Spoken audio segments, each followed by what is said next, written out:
Hello everyone, जैसा कि आपने थंबनेल में देख ही लिया होगा, इस वीडियो में हम अष्टांग हृदय का थर्ड चैप्टर ऋतुचर्या डिस्कस करने वाले हैं। ठीक है, तो बिना टाइम वेस्ट किए एकदम स्टार्ट कर देते हैं।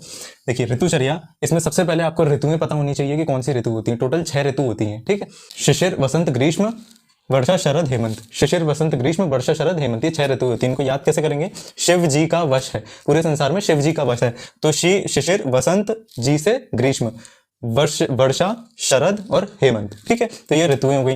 अब जो ऊपर की ऋतुएं शिशिर, वसंत, ग्रीष्म, ये आदान काल के अंदर आती हैं, और जो वर्षा, शरद, हेमंत है ये विसर्ग काल में आती हैं। अब चलते हैं आदान काल क्या होता है। देखिए, आदान और विसर्ग 2 काल होते हैं पूरे वर्ष में। एक वर्ष में 2 काल है, एक आदान काल और विसर्ग काल। 6 महीने आदान काल रहेगा, 6 महीने विसर्ग काल रहेगा।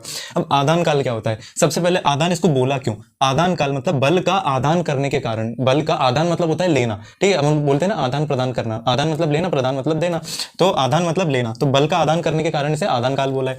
अब उत्तरायण क्यों बोला? देखो, उत्तर तो अपनी दिशा होती है और आयन का मतलब होता है 6 महीने का समय। ठीक है, तो इससे क्या समझ में आया कि 6 महीने जो सूर्य की गति होती है वो उत्तर दिशा की तरफ होती है, इसलिए इसे उत्तरायण बोला गया है। अब देखो, इसके साथ आपको ये चीजें भी पता होनी चाहिए कि एक दिन में 4 प्रहर होते हैं। ठीक है, इससे कंफ्यूज नहीं होना। 24 घंटे में 8 प्रहर होते हैं, लेकिन अगर केवल दिन की बात करेंगे तो 4 प्रहर होते हैं और रात में भी 4 प्रहर होते हैं। तो ऐसे करके टोटल 8 प्रहर होते हैं। इसके बाद 15 दिन रात, मतलब 15 अगर दिन रात मिला लिए जाए तो उनको एक पक्ष बोला जाता है। आपने सुना होगा कृष्ण पक्ष, शुक्ल पक्ष, 15-15 दिन में आता है। ठीक है, तो 15 दिन रात का समय एक पक्ष। इसके बाद 2 पक्ष में एक मास होता है। ठीक है, एक कृष्ण और शुक्ल पक्ष मिला के एक मास होता है। इसके बाद 2 मास में एक ऋतु होती है। ठीक है, 2 महीने में एक ऋतु होती है। जो अपन ने ये पढ़ी है 6, ये ऋतुएं हैं, मास महीनों को बोलते हैं। इसके बाद 3 ऋतु का एक अयन होता है। 3 ऋतु में 6 मास आ जाएंगे। ठीक है, 3 ऋतु में एक अयन होता है और 2 अयन का एक वर्ष होता है। ये जो है आपको 1 मार्क में पूछे जा सकते हैं क्वेश्चन इस टाइप की मान लो पूछ लिया कि 3 ऋतु में कितने अयन होते हैं एमसीक्यू में, तो ये 1 मार्क में आ सकता है। इसके अलावा ये जो थी कि आदान काल और विसर्ग काल में कौन सी ऋतुएं आती हैं, ये भी एमसीक्यू में आ सकता है, तो 1 नंबर का क्वेश्चन ये हो जाएगा। इसके बाद अब चलते हैं अपन आदान काल के जो पॉइंट्स है उस पे।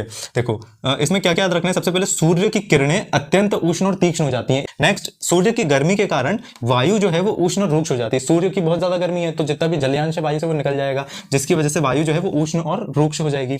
नेक्स्ट पॉइंट, सूर्य जो है वो वायु, पृथ्वी और जीवों के स्नेहांश या फिर सौम्य गुण को हर लेता है या उसको कम कर देता है। अब इस ऋतु में प्रबल रस कौन से होते हैं? अब देखो, वात की वृद्धि हो रही है यहाँ पे, तो वात की वृद्धि वाले रस काम आएंगे, यानी कि कटु, तिक्त, कषाय रस की जो है प्रबलता होती है आदान काल में। इसके बाद सबसे अधिक दुर्बलता, सबसे अधिक जो दुर्बल होता है, सबसे अधिक जो वीकनेस फील होती है वो इसी आदान काल में होती है। फटाक से चलते हैं विसर्ग काल पे।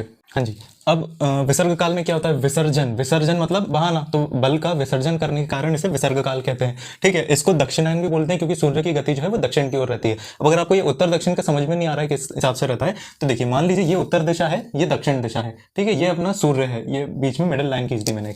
तो जो उत्तरायण है उसमें जो सूर्य है वो थोड़ा इस तरफ झुक के गति करेगा, इस तरफ से यहाँ आएगा। ठीक है, ऐसी गति करेगा। और दक्षिणायन जब रहेगा तो इस तरफ की तरफ थोड़ा उसका एक्सेस जो है वो एक्सेस दक्षिण की तरफ से थोड़ा झुक के आएगा, तो इसलिए उत्तरायण और दक्षिणायन इसको बोलते हैं। अब इसमें क्या पॉइंट्स याद रखने हमें कि ये जो काल है ये सौम्य होता है स्वभाव से। तो सौम्य क्यों होता है? चंद्रमा का गुण सौम्य होता है, तो सौम्य गुण युक्त चंद्रमा जो है वो बलवान हो जाता है, इसलिए।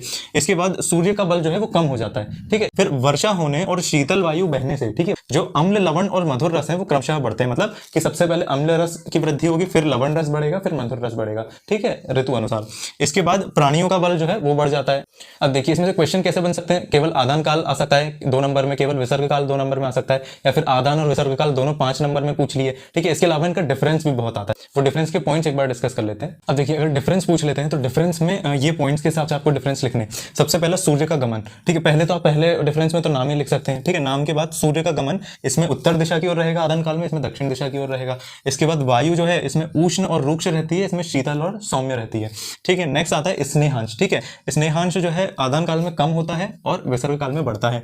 फिर स्वभाव, स्वभाव से ये जो ऋतुएं होती हैं उष्ण, तीक्ष्ण और रुक्ष होती हैं। ठीक है, लेकिन विसर्ग काल की जो है वो शीत और सौम्य होती हैं।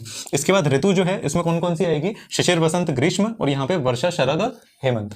ठीक है, फिर रस, कटु, तिक्त, कषाय, और यहाँ पे अम्ल, लवण, मधुर। तो बेसिकली अपने को पॉइंट्स क्या क्या लिखने हैं? सूर्य का गमन, वायु, स्नेहांश, स्वभाव, ऋतु और रस। ये इन पॉइंट्स के बेसिस पे आप डिफरेंस लिख सकते हैं। इसके अलावा कुछ और ऐड करना चाहें तो अपने हिसाब से कर सकते हैं। तो ये था पूरा आदान और विसर्ग काल। अब मिलते हैं नेक्स्ट वीडियो।